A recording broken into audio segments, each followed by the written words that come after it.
My involvement with the World Championships probably started back in 1971 when we came from central Pennsylvania, where I lived at the moment, to Salisbury, Maryland, with my dad and my mom. I was just out of high school.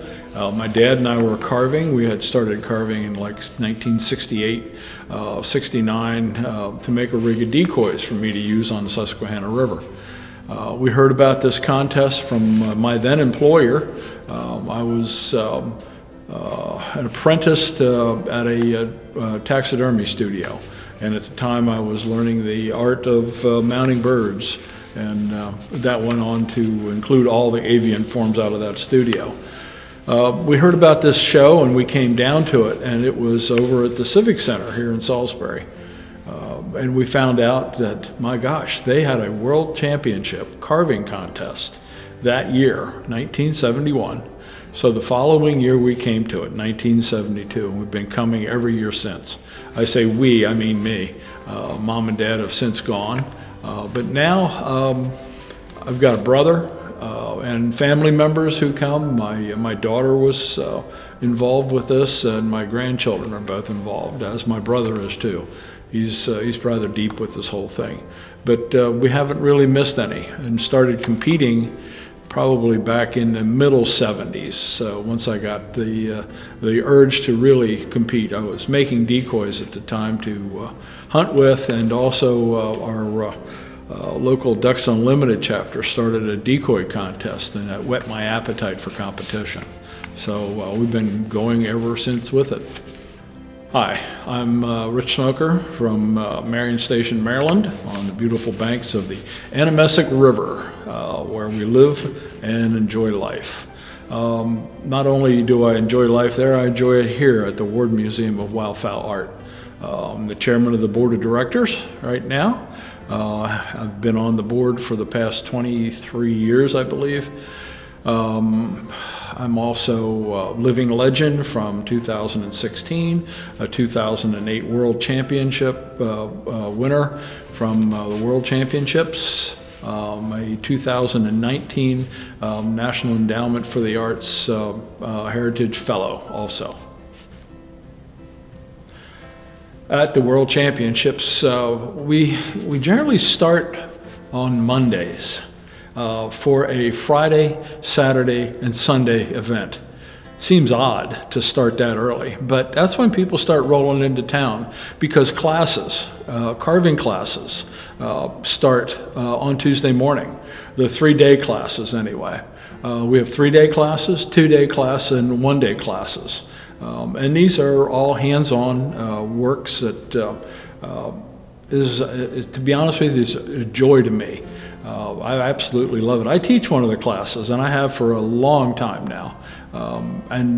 We also do, on that avenue, before I get into what the class means to me, we do lectures at the convention center, where we'll have various carvers, artists, that'll come in and speak for an hour, 2 hours, 3 hours, and give you their perspectives and give you tips, and you get to watch them work, or you get to do a little bit. My brother does like a 3 to 4 hour class on a Sunday afternoon for beginning carvers, where you come in and carve a little bird start to finish.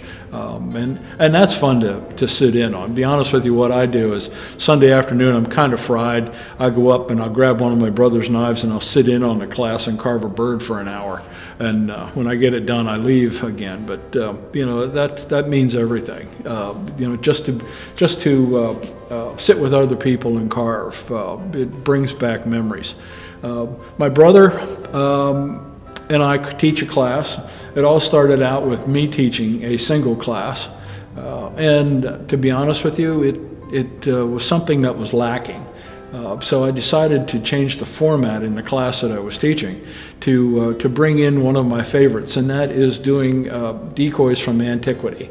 And then carving them using hand tools or power tools, whatever floats your boat, and then antiquing them, making them look old, and having fun with that. It's rolled into it's kind of like a cult, to be honest with you.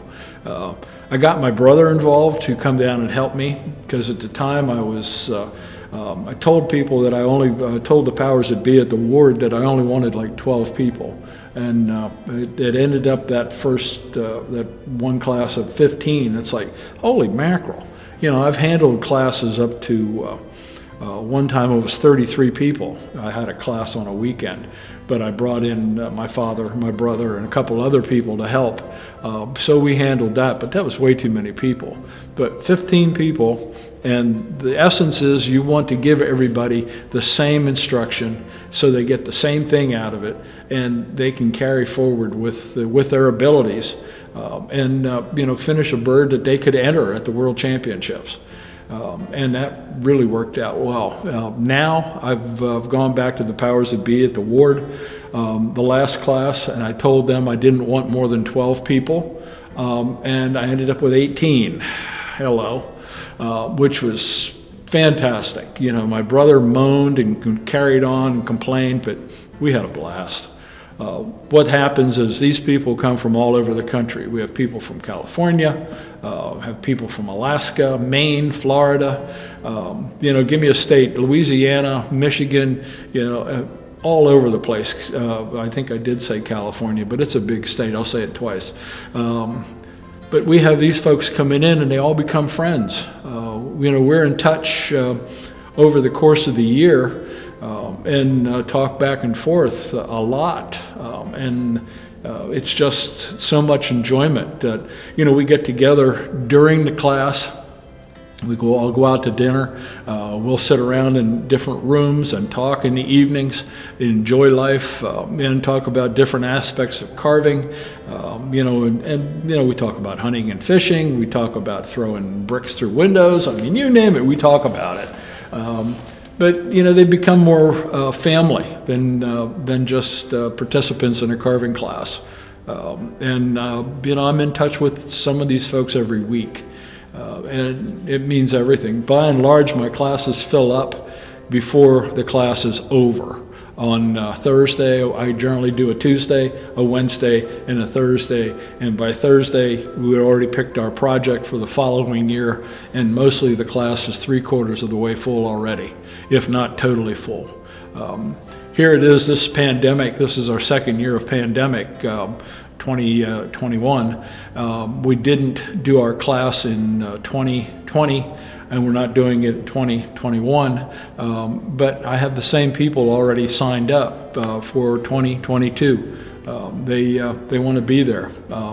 Or, you know, I'm getting it, couldn't we do it someplace else or do whatever, but the classes I do for the ward are meant for the ward, and we do them right there. We just, to me, it's fun, you know, and I enjoy it too much because I get to work with my brother and, you know, bring him into the fold, and he enjoys it too. So it's, I don't know, it's just, you know, what can you say? When you get people in there who ask you questions, some of them are pretty stupid, and we tell them they're stupid. That's a stupid question, you know, and they think that's funny, you know, and I think it's funny. So we have a great laugh.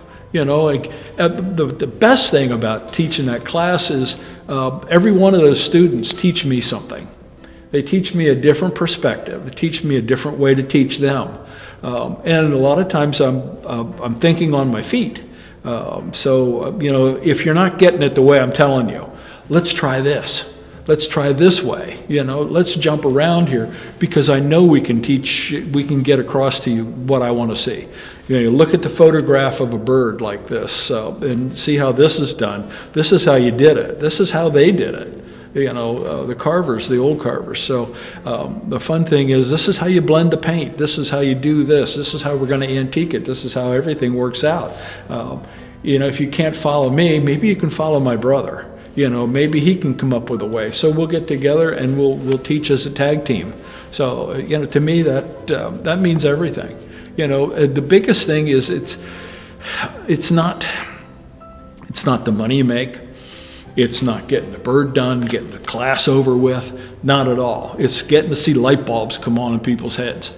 You know, whereas in the course of the year, they'll call you back or they'll talk to you on email. They'll send you letters and say, I see it. I can do it. I like doing that. That's fun. This is, it's enjoyment. So that means everything to me, is getting to see everybody's light bulbs come on. So, then what can I tell you? It's a great satisfaction that wells up inside of you, knowing that you've reached somebody. And you're doing something for an organization that actually promotes what you want to do. It's just, words can't describe it. You have to be there. In one of my classes, people like to sit in on them, but we don't allow that because we don't have the room. But one day we should film something like that just so everybody can see what goes on. But that's fun. To me, this has gone beyond competition. This is in the realm of enjoyment. I remember these days forever.